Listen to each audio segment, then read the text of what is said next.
In 2012, the video game industry was in a much different place than it is today. Log on to Steam or PSN today and you'll be met with countless choices, all vying for your independent game dollars. Fall Guys, Hades, Carto, you name it. Today there are experiences for almost everyone, but it's a stark contrast to the video game landscape towards the end of the Xbox 360 generation. First-person shooters and high-action games were all too popular, and outside of PC there wasn't much of a market for an artsy walking simulator where you trudge through a desert. Enter Genova Chen and That Game Company. That Game Company, who had previously developed Flow in 2006 and Flower in 2009, released Journey in March of 2012 on the PlayStation 3. Players take on the role of a robed figure seemingly stuck in the middle of a desert. With only a shining beam emitting skyward from a nearby mountaintop as a guide, the player sets forth one step at a time toward the light. Playing online will open the possibility of encountering a second robed figure. The only way for tangible communication with your partner is by chirping with the press of the circle button. A quick press will give you a quiet chirp, while holding and then releasing the button will result in a much louder chirp. This also serves to gather any nearby strips of cloth for your ever-growing scarf. On the surface, the player will explore vast dunes, solve simple puzzles, and essentially just survive as they make their way ever closer to the final destination. First, the player will explore. Journey invites you to come to grips with the controls and establish a good foundation as you're getting used to the game. Next, the game cuts loose and lets you enjoy your surroundings, all through a lens that captivates and enchants you with whimsy. Before you know it, your character goes from sliding through majestic sands to slowly falling down into a deep underground abyss. The tone clearly changes at this point in the game. The next hour is spent navigating the darkness and avoiding enormous guardians. One bad move and the stone creatures will shave your scarf length in half, a devastating blow considering how long you've invested in its growth up to this point in the game. After finally emerging from the darkness, the player will find themselves at the base of the snowy mountain. The last leg is upon them, but the hardest moments are still to come. Trekking up the stormy mountain is a disheartening task. The snow perpetually pulls at your scarf energy, which slows every step. Though having a partner nearby helps recharge the energy, the cold is an ever-present and constant drain on the one thing that made you feel powerful up to this point. Eventually, either from the guardians or from the wear and tear of the snowstorm, your character will have nothing.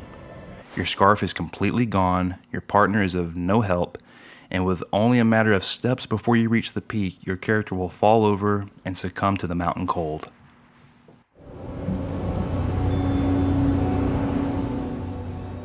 Let me interject here and say that I believe that Journey is a clear metaphor for the journey of life. The opening moments of the game mirror the wonder and curiosity we all have as toddlers. The whimsical and carefree nature of the sliding stages represent us in our youth, primed and ready to take on the world, but ultimately just having fun. The dark abyss represents the challenges we'll inevitably hit once we grow up. The optimism is vanished and you're left alone in the darkness with not much direction. You simply have to figure it out, and it's oftentimes hard and painful. The final snow-covered hills represents us in our elderly years. We have a lot of experience, but each step is extremely difficult. The snow is unrelenting, and even our potential life mate is mostly unable to help us as we finally succumb to the snow and slip into the afterlife.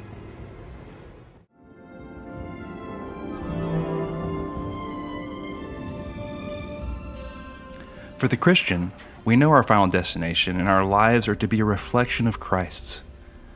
Suffering in this life is expected, but we also know that we've been given a new heart and will one day be given a new body.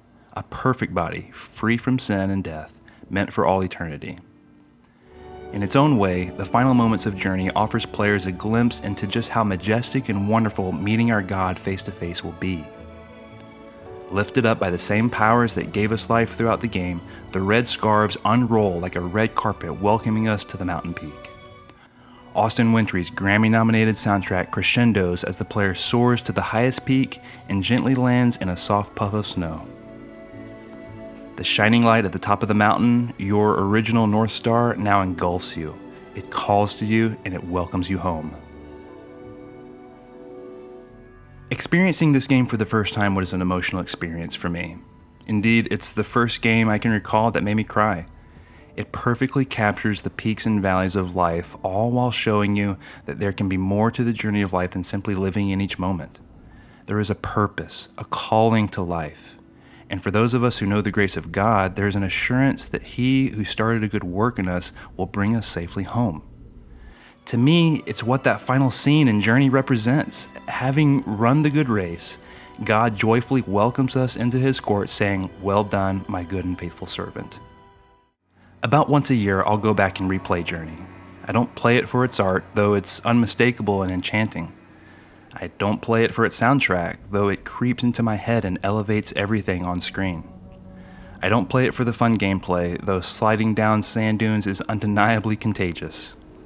I boot up Journey over and over again so I can get to that last scene, so I can feel the weight of what's come before and then experience the refreshing embrace of a power that is beyond myself. Other interpretations of Journey certainly exist, but for me, having a video game paint a picture of Hebrews 12, 1-2 holds incredible value. Let us run with endurance the race that is set before us, looking to Jesus, the founder and perfecter of our faith, who for the joy that was set before Him endured the cross, despising the shame, and is seated at the right hand of the throne of God.